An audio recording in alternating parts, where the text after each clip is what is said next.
what it is, man. Detroit versus everybody, man. Detroit, we rep the hardest, man. We gain the hardest. You know what it is, man. Detroit, CJ, holla at your boy when we get home.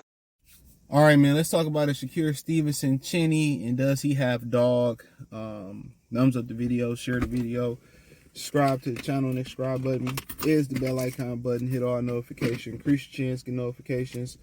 We go live or drop a video. All right, so yeah, said that Shakur Stevenson, a lot of people think that he fought a cautious fight versus Edwin De Los Santos.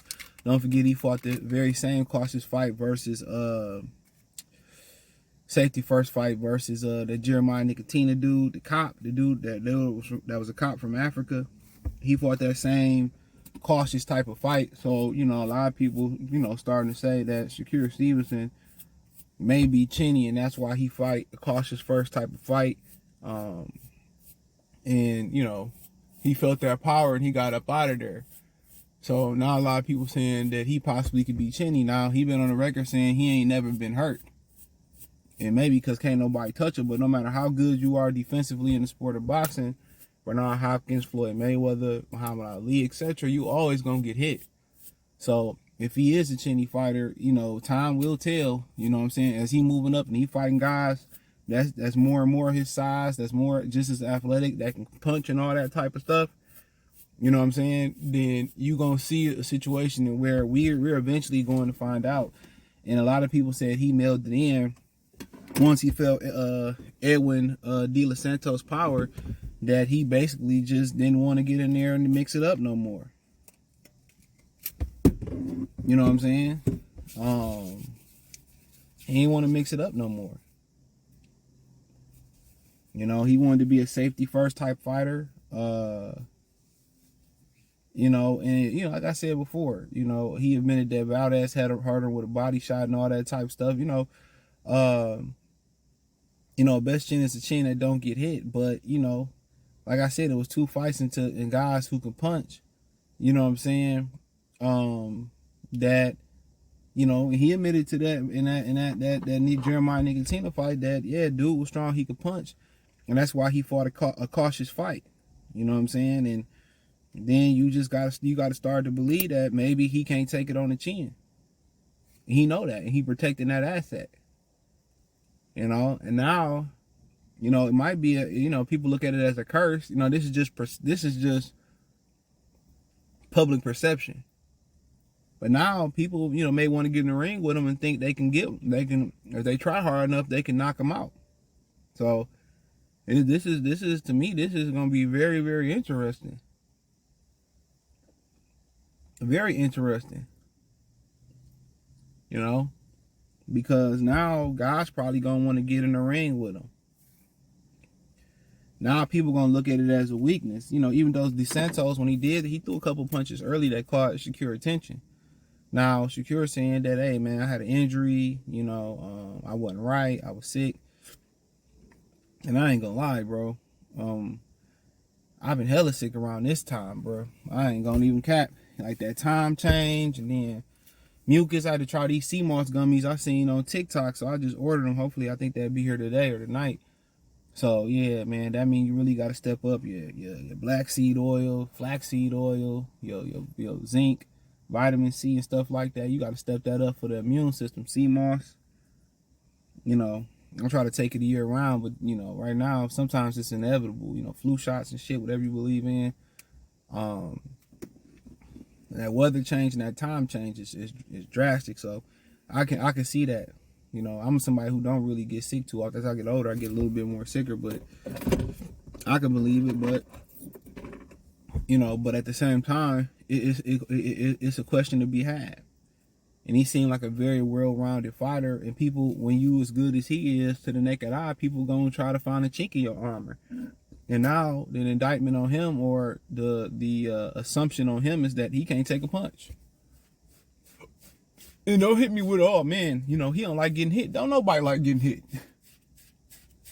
You got some people that, but they get into that primal mode and they, getting hit turn them on or whatever. Or you got some people who like, more aggressive, sexual nature and all that. I get all that. You got some people that, and they get into a primal mode fighting, and you know, the more they get hit, the tougher they make them. But besides that, you know, a lot of people don't like getting hit just to be getting hit. You know, but how he fights safety first is like he protecting his chin. Like he got a weak chin with all that. You know, he talk like he got dog in him, but you know, we ain't gonna figure out till he gotta walk through some shit. You know, somebody tagging him and outboxing him, and then he gotta come forward. And think about it is he usually sit in the pocket with his opponents. He usually kind of come forward. He don't do a lot of moving as far as like just, you know, back retreating. And last night he did retreating. And that's what I think he probably wasn't. I know he wasn't 100%. He did a lot of retreating. He one of them dudes that like to get you on the front foot. You know what I'm saying? He one of them dudes that like to get you on. He like to be on the front foot. You know, he like to stand right in front of your face and don't get hit. So that's why, you know, he really doesn't give off the vibes of a guy who can't take a punch, because he's sitting right in the pocket with you. As a southpaw, he's sitting right in that pocket with you, man. He's sitting there with you. He right in your face when, you know, every fight besides this one. He might reset and then come right back in, but yeah, he may throw only 1 or 2 punches and get back and be defensive. You know, he may be safety first and not take the chances that you want to see him take the chances in. So, you know, that might be fair, but usually, you know, guys that don't have a chin, they not sitting in the pocket. They on the outside, they moving, they sliding on the ropes. They ain't sitting right in there with their opponents, you know, catching and shooting and all that type shit. You know, that ain't usually what they represent. That ain't what they usually be on. So he don't have a style other than last night that said that, you know, he don't like to, he kind of protecting the chin. But, you know, when you see somebody don't open up, don't take the chances, and maybe, you know, he just programmed to be safety first. And I told you, a lot of these kids is Money Mayweather carbon copies. They don't remember Pretty Boy Floyd, because a lot of these dudes too young. They don't remember that version where he was getting off, throwing punches and combinations and, you know what I'm saying, using angles and fighting with a rhythm. They remember the guy that didn't fight with a rhythm, that 1-2 and, you know, play, you know, with safety first. And a lot of that didn't have to do what he had to gain and what he had to lose. It due because he had hand injuries. That's why he started fighting once a year, and then twice a year, then once a year, then once every blue moon. That's when he started doing that. You know, that's when he started kind of, you know, moving that type of way. You know, that's when he kind of started, you know, being, you know, acting, doing that. You know, so that's kind of when he started kind of moving and shaking and moving in that Pacific manner or whatever. So, but yeah, that's kind of when he started acting like that. But most of the guys just pretty much seen that, and that's what they ran off with. But, you know, is he tough enough and gritty enough? I mean, those questions that all gonna be, he fight long enough, the questions that's all gonna be asked. You know, when it's time to strap his nuts on, is he gonna be willing to walk through fire to go get what he gotta get? I mean, the way he talks shit and he called niggas bitches and hoes, and the way he talk and he carry himself outside the ring, I would believe. And where you from, I believe he have dog in him. You know what I'm saying?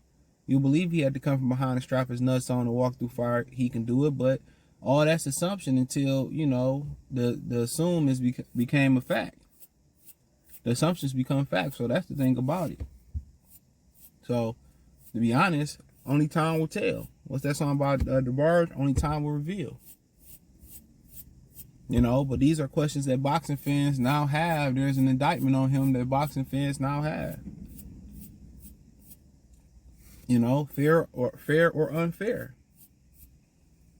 Fair or unfair. It is what it is.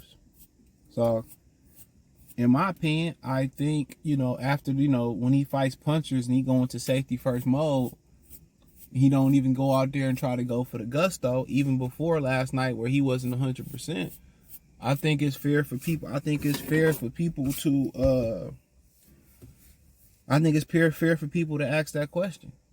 I think it's 100% fair for people to ask that question you know, does he have a chin? Does he have the dog? Can he be exciting? Can he do something outside of just hit and don't get hit? Can he be aggressive? Can he put punches together? And obviously, from what we seen versus Yoshino, it was just a level of competition. You know? But can he show punch variety? Can he do something else? And, you know, like I said before, he got the mouthpiece. You know, he talking shit, but, you know, you get with Reebok and you put on that type of performance, you'd be surprised if they don't snatch their deal back. You'd be surprised if Logan Paul and KSI don't snatch their prime deal back from them. That ain't good for business, to be honest. But only time will tell. I would perceive that he can do these things. You know, but he one of them dudes where you're going to have to put him in an uncomfortable, compromising position where you're going to have to bring it out of him. I believe he got dog in him. I mean, we seen it in Devin. You know, he took Linares' shot and kept trucking. You know, versus, you know, Lomachenko, when he had to have it, he kept trucking. Devin was willing to take a shot to give a shot. You know? So if they ever do fight, it look like Devin will be the one, because I think Shakur is the better boxer. Devin will be the one that's being aggressive and coming forward. And, you know, he'd be the one trying to press Shakur Stevenson. So, same thing with Tank. He'll box with him and then he'll try to pressure Shakur Stevenson. But it's hard to pressure Shakur Stevenson. He got a very great understanding of distance and how to use angles. And he don't really he like to be right in your face and push you backwards. So, very interested, man. Thumbs up the video, share the video, subscribe to the channel. The subscribe button is the bell icon button. Hit all notifications, increase your chance, get notifications. We go live or drop video. Financially, want to support the channel, Cash App, $CJGood313, Venmo, CJGood313, PayPal link in the description. Hit the link tree, find me on Twitter, Instagram, Spotify, Anchor, Cash App, Venmo, PayPal, Apple Podcasts, Google Podcasts, the whole nine. Don't forget, check out my new channel right here on YouTube, Free Game 89, FR33 Game 89. That link's in the link tree in the description. Check out my Detroit channel, Mercy Sports Talk. That link is in the link tree and it's in the description. Appreciate the love, support. And let me know what you guys think. You think Shakur possibly don't have a chin, or you don't think he got enough dog in him? I kind of think he got a chin, he got dog. I just think somebody has to bring it out of him. Peace.